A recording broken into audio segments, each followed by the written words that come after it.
Alright guys, now before I start my review today, I had to rewatch Scream 3. So I didn't like it before. Maybe I changed my mind. Let's see. A few moments later. No, still the worst one for me. So what's up everybody? Mike from Talk to the Mike here with another review, and this time I'm doing Scream 3. Came out in 2000, starring again Neve Campbell, Courtney Cox, David Arquette. Yeah, this one came out in 2000. Not my favorite. I'll be flat out just like that. I did not like it. There's a lot of things that don't make sense in this movie. Well, here, the synopsis of the movie is they're making Stab 3. Someone's going after the characters from Stab 3 to get to Sydney. Sydney's isolated. She's hiding. You've got Dewey there as a consultant. You've got Courtney Cox, Gail Weathers, who is making a new book, I think.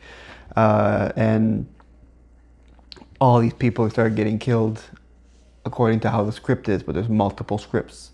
So nobody really knows what's happening. Now, I did not like this movie at all. There were some good things about it, but there was a lot of bad things and a lot of things that didn't make any sense. First things first, I'm going to show you one of the scenes that I actually really do enjoy in this, and it is, well, it's the opening scene. I've always enjoyed the opening scenes, okay? So this one here, unfortunately, shows the demise of Cotton Weary. So check this out.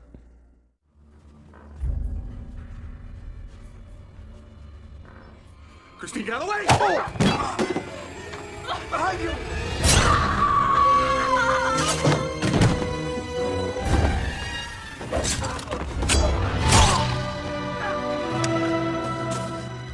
It was a simple game, Cotton. You should have told me where Sydney was. Now, you lose. And there you have it. Goodbye, Cotton. And I liked him as a character. I don't even know why he was the one that got killed this time out of it. But he was the opener.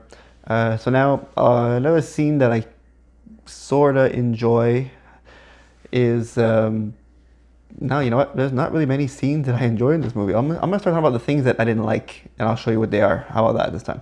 So one of the things I didn't like is the fact that the voice changer can copy everybody's voice. I don't even think we have that technology right now. I think we're close to it. We need a computer or a tablet or something else.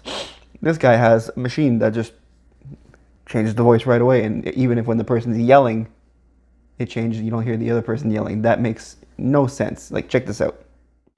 What's the matter? What are you staring at? Don't you remember your mother? See, there you go. Like, it can change the voice. Apparently, there was a scene somewhere that a deleted scene that they explain how he did it. It's got a couple of stills right here, but besides that, I find that completely stupid. The other thing I find stupid is the reveal of the killer. So, you know what? This will be the second scene that I'm going to show you guys, is the reveal of the killer, and then I'll talk about how that made no sense. So check this out. Find her my whole life, and 4 years ago, I actually tracked her down. Knocked at her door thinking she'd welcome me with open arms, but she had a new life and a new name, Maureen Prescott. You were the only child she claimed, Sydney. She shut me out in the cold forever. Her own son.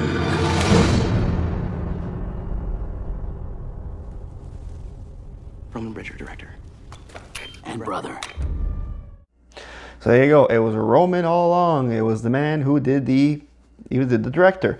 The one thing I don't understand is that, okay, he reveals himself as Sydney's half-brother. Him and Sydney never meet in the entire movie. She has no clue who he is. It's a character who is introduced from the back of his head in like when you first meet him, when he's talking to everybody as a director. And the other part that I don't understand is just watch this and then I'll explain it after.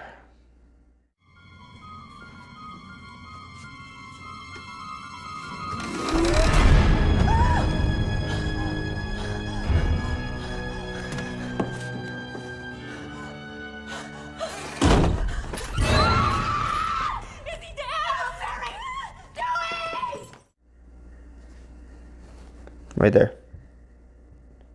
Anybody can check a pulse. Gail checks Roman's pulse and she says he's dead. How is he still alive? What, I don't understand that concept. At first, when I saw Roman being the I thought maybe Gale was in it with him as a second killer. Oh, there's only one killer in this one, and it's only him. So, very not planned well. I said, and one last thing too is the scene where the house explodes. Okay, this scene, I'm gonna show you the scene, and then after that, I'll explain to you why this could not have made sense. So, check this out. The killer prepares to grant mercy to only one of them. Get it? The killer says he's outside because he wants us here inside. Come on. What's he saying? And the killer will give mercy to whoever. Piece of shit. Whoever smells the. Okay. Where to begin with that? First of all, how do you know the person's going to light a match or a lighter? How can he write all that? And first of all, they all had flashlights at one point, I think. And why didn't he just bring in a flashlight? If he would have brought in a flashlight, there would never have been a kill. There would never have been an explosion. How did he know to turn the match on? I don't know. I just think that I really don't like this movie. I like the whole Randy doing another cameo in it, talking about the rules like this. Check this out. Told you I'd make a movie someday. Huh? Oh my god. Anyway, well, the reason I'm here is to help you so that my death will not be in vain. That my life... Trilogy rules. 1, you got a killer who's going to be superhuman. Stabbing him won't work. Shooting him won't work. Basically, in the third one, you got to cryogenically freeze his head, decapitate him, or blow him up. Number 2, anyone, including the main character, can die. This means you, Sid. I'm sorry. It's the final chapter. It could be fucking Reservoir Dogs by the time this thing is through. Number 3, the past will come back to bite you in the ass. Whatever you think you know about the past, forget it. The past is not at rest. Any sins you think were committed in the past are about to break out and destroy you. It's great to see, like I said, it's great to see his sister showing that, and then he explains the rules of a trilogy. He's like, if you're watching this video, I died. So, he was a good character. I really liked him. Another good character I enjoyed in this movie too was the secondary cop, not the first officer, but the secondary cop. I like his one-liners, like especially this one line. This is the best thing he says right here. Detectives, there's no reason to presume that Cotton's death had anything to do with this movie, is there? He was making a movie called Stab. He was stabbed. Right there, see that? We're filming a movie called Stab. He's been stabbed. I thought that was funny. And like I said, that's probably the only thing I really like. Some of the scenes, like the chasing scenes were good.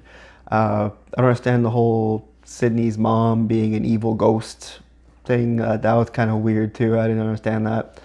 But yeah, that's my take of Scream 3. I didn't really like it. And I think I could do without it in the whole franchise.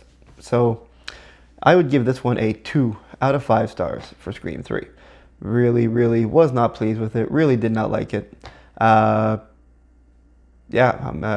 just wasn't a good film for me. So again, if you have any comments or you think otherwise, put them in the comments section. I like to see what people's thoughts are of Scream 3. I watched a couple other reviews from people. Some people like it, some people don't like it. What's your thought on that? So again, thank you very much for watching this. Next one will be Scream 4, and this will be the end of my little box set of 4, and then I'll be dipping into Scream 5, and Scream 6. So I'll be doing a couple other reviews too in between those, yeah, I'm going to finish the whole franchise. It'll be the first franchise I finish, and then I'm going to dip into another franchise. So again, if there's a franchise or a series movie or a movie you want me to review, send me an email and let me know, or follow me on these social media platforms here and send me a message on there. I always reply. So again, thanks for watching. I'm Tata the Mike. Take care.